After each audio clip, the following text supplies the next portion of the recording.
The reason that I started doing these series is to empower people, show people that even on a tight budget, you can eat really delicious meals. I believe so strongly in that, and I love showing you guys how to do that on a budget. I'm giving you the grocery list, I'm giving you the recipes. I'm super excited, and I hope you guys cook along with me.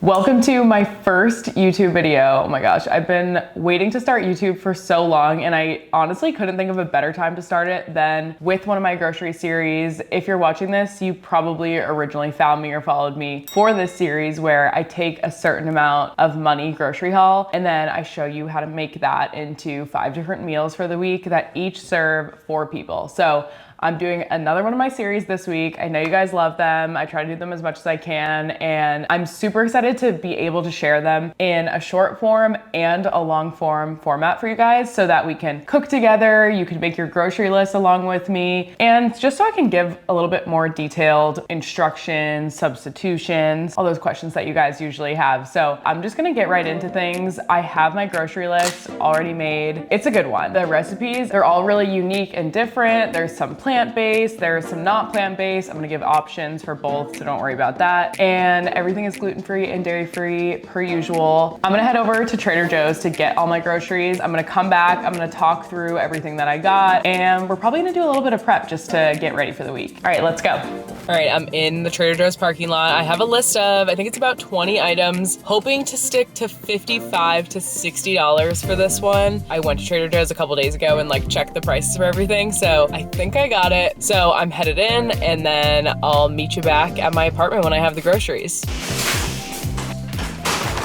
$51. I'm honestly shocked. I thought we were gonna be more like 55, 60, but a couple things were cheaper than I expected. So I'm super happy. We're gonna do this for like 50 bucks. Let's go through everything that I got, and then I'll talk about the meals that we're gonna make. I just wanted to preface everything by saying, one, the prices obviously can vary depending on what store you're at. So I can't promise that it's gonna be a $50 haul, but a lot of stores allow you to do this for $50. I have people tell me they do it at Walmart, Aldi, Kroger. So try it out before assuming that you can't do it at your store. I've had a lot of people be shocked. And if you do have Trader Joe's near you, most of their items are consistently priced nationally. So I live in Boston. It's a higher cost of living area, and I'm always able to do this on a pretty good budget. Give it a try. The reason that I started doing these series is to empower people, show people that even on a tight budget, you can eat really delicious meals. You can eat meals packed with protein and veggies and overall nutritious meals. And I believe so strongly in that, and I love showing you guys how to do that on a budget. But even if you just don't know what to cook throughout the week, you have a lot of decision fatigue, you don't have a lot of time, and you just need to be given the tools, I'm giving you the grocery list, I'm giving you the recipes, we're gonna cook them together this week. So I'm super excited, and I hope you guys cook along with me. All that said, let's get into what I bought. So let's start out with the proteins that are gonna be featured in each meal. We've got a pound of ground pork, super budget-friendly protein that I love. We've got a 14-ounce block of tofu.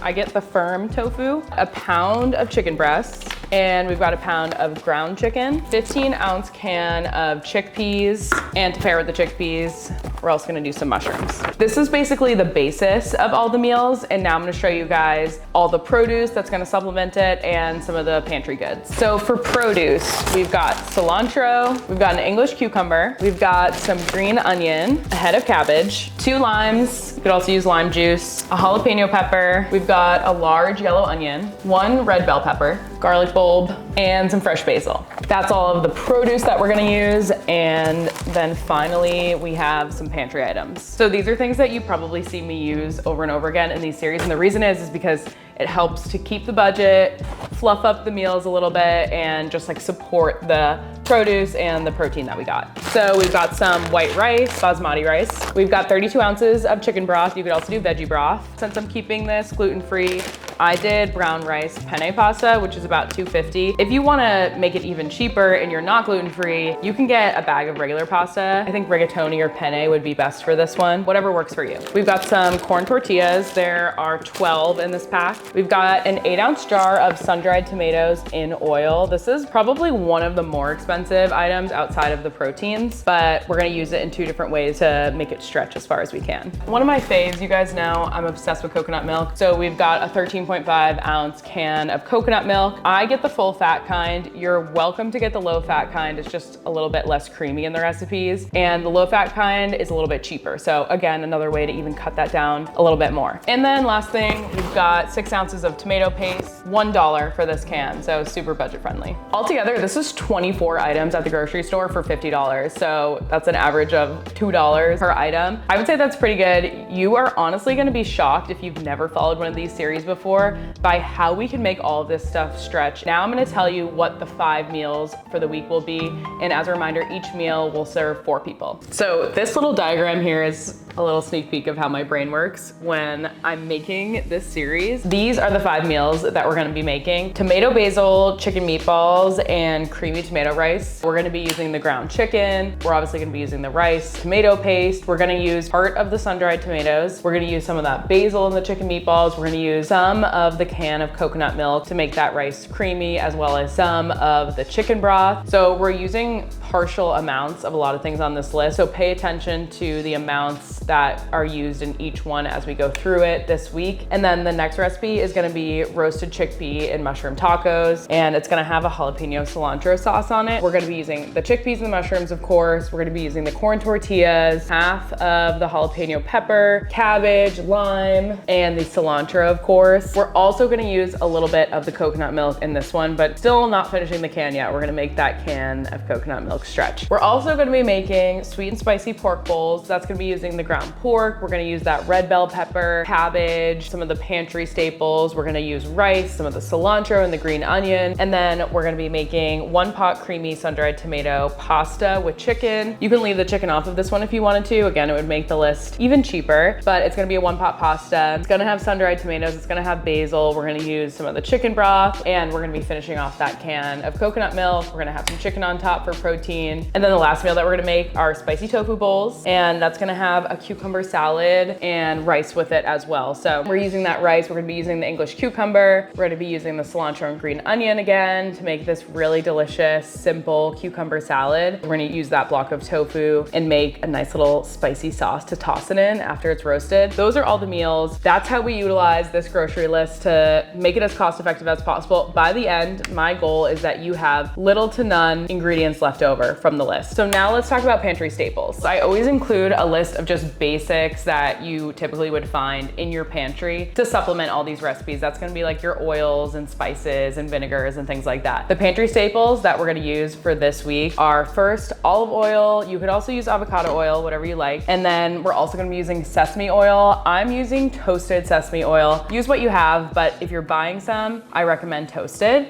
And then we're gonna be using coconut aminos. I get this question all the time, what is coconut aminos? It's just an alternative to soy sauce.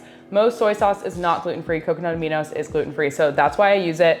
You can also use soy sauce if you don't have a gluten sensitivity or you have a gluten-free one, and tamari works as well. There are a few differences. Soy sauce and tamari tends to be a bit more salty, so you'll notice in the recipe notes, I have a few notes about added salt being left out if we're using the tamari or the soy sauce. Next is rice vinegar. This is the only kind of vinegar you're gonna need for this week. I just get the regular, but toasted would be totally fine. Next is good old maple syrup. If you don't have maple syrup or you don't like it, you can also use honey. I find maple syrup's a little bit better for savory cooking because it's not as sticky, so I'm gonna go with maple. And then last pantry staple is sriracha. This is what's gonna help us bring a little bit of spice to some recipes. If you don't like spicy, you could leave out the sriracha. It'll change the flavor profile of these dishes, but I know some people don't like it. Good old sriracha.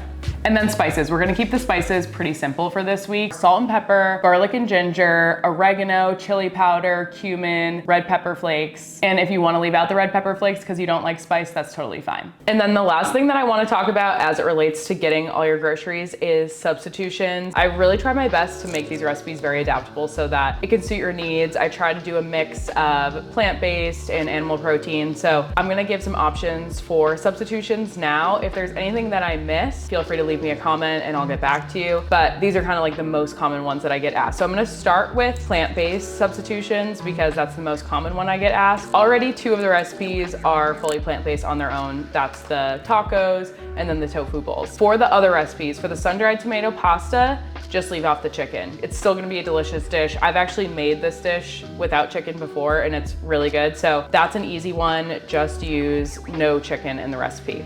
And of course, for the recipes that call for the broth, you're just gonna opt for the veggie broth. For the recipe with the ground pork, my recommendation would be either to get a plant-based crumble substitute, and that's gonna kind of mimic the ground pork. We're gonna crumble it up anyway. You could also do crumbled tofu, and we're gonna put it on a skillet, and then it's gonna mimic the ground pork. And then for the sun-dried tomato and basil meatballs, instead of making the meatballs on your own, you could buy a plant-based meatball. Again, I see these in grocery stores all the time. You know, you just cut out that step and it actually makes things pretty easy. Or you could grab another block of tofu. You could roast it in the oven, toss it on top of the creamy tomato rice when it's done, and then we could add the chopped basil and chop up the sun-dried tomatoes and kind of incorporate that into the rice. Another option there is you could grab another can of chickpeas. You could roast those in the oven with some of those Italian spices, and then you could add it on top, again with chopped up basil and chopped up sun-dried tomatoes at the end. Okay, and then on the other end, if you don't love the plant-based options, totally fine. Like if you're not a tofu person, I personally used to not like tofu and then I gave it a try and I really like it. So if you haven't tried it and it's not an allergy or a sensitivity, try it out. But if you don't want to use tofu in the tofu bowls, you could opt for getting another pound of chicken breast. And then for the chickpea and mushroom tacos, if you don't like chickpeas or mushrooms, you could do a pound of ground beef, you could do a pound of ground turkey, and we could use those same seasonings and saute it all together so you get that same type of flavor. If you don't like one or the other, you could just add more of the other things. So if you don't like mushrooms, you could do an extra can of chickpeas. If you don't like chickpeas, you could do an extra can of mushrooms, or you could do mushrooms with some, maybe a half pound of ground beef. So lots of options there. Last one I'll call out is I get a lot of people saying they don't like coconut milk. If you don't like coconut milk, you can always swap it for cream. I just use coconut milk as a dairy-free alternative. So use whatever you want. There's also a lentil-based heavy whipping cream at Trader Joe's that you could use in replacement of the coconut if it's an allergy. One other thing I wanted to go over in this video is prep ahead. Some people like to get ahead for the week and prep some of their stuff. So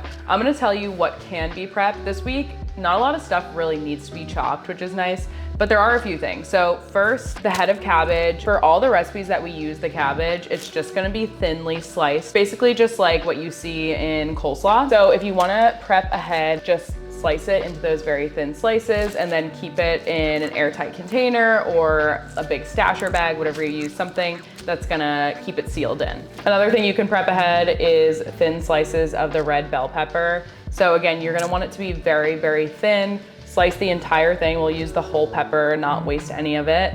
And again, just keep it in an airtight container or a bag that closes all the way. If you want to, you can also dice the onion ahead of time. We're gonna be using it in halves, so half of the onion is gonna go in one recipe, half is gonna go in the other. If you wanna dice it ahead of time and put it in a sealed container, you can do that. If you wanted to chop up the green onion, cilantro, and basil ahead of time, you can. But if you do that, just wrap each of them in a damp paper towel and that'll help keep it fresh, and then in a sealed bag. The mushrooms, we're gonna wanna wash them and then thinly slice them. If you wanna do that ahead of time, you can. Depending on what day you're gonna be making it, if you're cooking along with me, we're gonna be making it on the second day, so that should be fine if you wanna prep ahead of time. If you're gonna wait till later in the week, maybe hold off on slicing them just to make sure that they stay fresh. For the cucumber, this one is kind of iffy. I don't love pre-slicing my cucumbers unless I'm gonna be using it the next day. So again, it depends a little bit on your timing, but overall, if you can hold off on slicing the cucumber, it just ensures that it's gonna be fresh and crunchy in that cucumber salad. So that pretty much covers everything around the grocery list, getting your groceries, the substitution, pantry staples, and any kind of prep that you wanna do beforehand for your produce. Thank you so much for watching this video. It's been so fun to try a different format for this and just be able to explain more to you guys about the ingredients, about how I came up with the list and how it's all gonna work, and just give you a little sneak peek of what the recipes are gonna be this week. I cannot wait to cook all of them alongside you guys. Each video is gonna show all of the steps. It's just gonna be much more in depth than my usual short form videos. So make sure you're subscribed so you can follow along. And then each day this week, I'm gonna post a new video. At the end of the week, everything will be up. You'll be able to get the grocery list. You'll be able to get all the recipes. And if you want to subscribe to my Substack, I also share everything there in PDF format. And at the end of the week, I'll also have everything up on my website, which is jenneatsgood.com. On Instagram, I'm jenneatsgood with 2 N's and 3 O's. On TikTok, same username. So follow along, subscribe, join the newsletter, and I will be back tomorrow with the first recipe.